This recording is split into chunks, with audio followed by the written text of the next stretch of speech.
नमस्कार दोस्तों, आप सभी का स्वागत है। आज मैं आपको एक ऐसी कहानी बताऊंगा जो एक सरकारी स्कूल में पढ़ने वाले बच्चे की सोच को बताती है कि वह कैसा सोच सकता है। आपका ज़्यादा समय न लेते हुए इस कहानी को शुरू करता हूँ। एक बच्चा था, सरकारी स्कूल में पढ़ता था।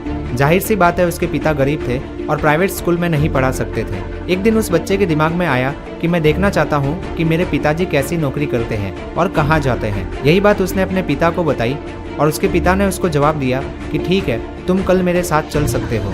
अगले दिन सुबह बच्चा अपने पिता के साथ चला गया।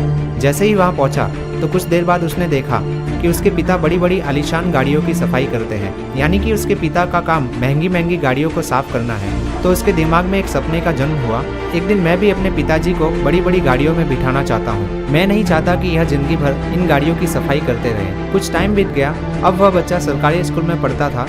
एक दिन उनकी मैडम ने अपने सपनों के बारे में निबंध लिखने के लिए कहा। सभी बच्चों ने निबंध लिखे। इस बच्चे की निबंध लिखने की बारी आई तो उसके दिमाग में जो सपना चल रहा था उसके बारे में उसने लिख दिया। अब जब परिणाम की बारी आई तो सभी बच्चों को पास कर दिया गया, लेकिन इस बच्चे को मैडम ने फेल कर दिया और अपने पास बुलाकर कहा कि तुम्हारी जितनी औकात हो उतना ही लिखो।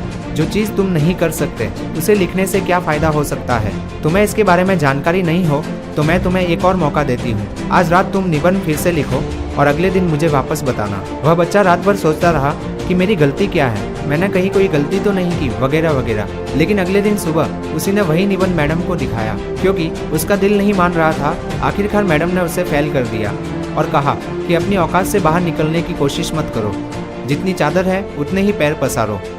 दोस्तों, वक्त बीत गया, साल गुजर गए, लेकिन वक्त पलट के जरूर लौट आता है और समय बड़ा बलवान होता है। एक मोटिवेशनल स्पीच को कोई ऑर्गेनाइज कर रहा था और जहाँ पर जो मोटिवेशनल स्पीकर बोल रहा था वही लड़का था।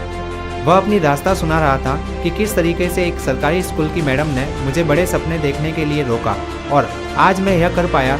जो आप सोच सकते हो वो आप कर सकते हो। और यहाँ वह मैडम भी बैठी हुई थी। उसकी उम्र ढल चुकी थी। वह मैडम के पास जाता है और उनके चरण स्पर्श करता है। मैडम, आपने मुझे कहा था कि जितनी औकात हो उतना ही सोचो। मैडम, मैं आपको बताना चाहता हूँ कि आप गलत थी और मैं सही था। सोच मेरी हमेशा बड़ी थी। आप सोच सकते हो कि मैडम ने क्या जवाब दिया होगा। मैडम के पास जवाब देने लायक कुछ था ही नहीं, लेकिन मैडम की सोच एक कुएं के मेंढक जैसी थी, जिसको आसमान भी उतना ही देता है जितना कुएं के भीतर से नजर आता है। तो कुएं के मेंढक जैसी सोच ना रखिए दोस्तों, समंदर की मछली जैसी सोच हमें रखनी चाहिए। कुल मिलाकर इस कहानी का मर्म यही है कि बड़ा सोचना चाहिए। जो हम सोच सकते हैं वही हम कर सकते हैं, इसमें कोई दो राय नहीं है। नाकामयाबी का रोना वह लोग रोते हैं जिनको खुद के ऊपर भरोसा नहीं होता।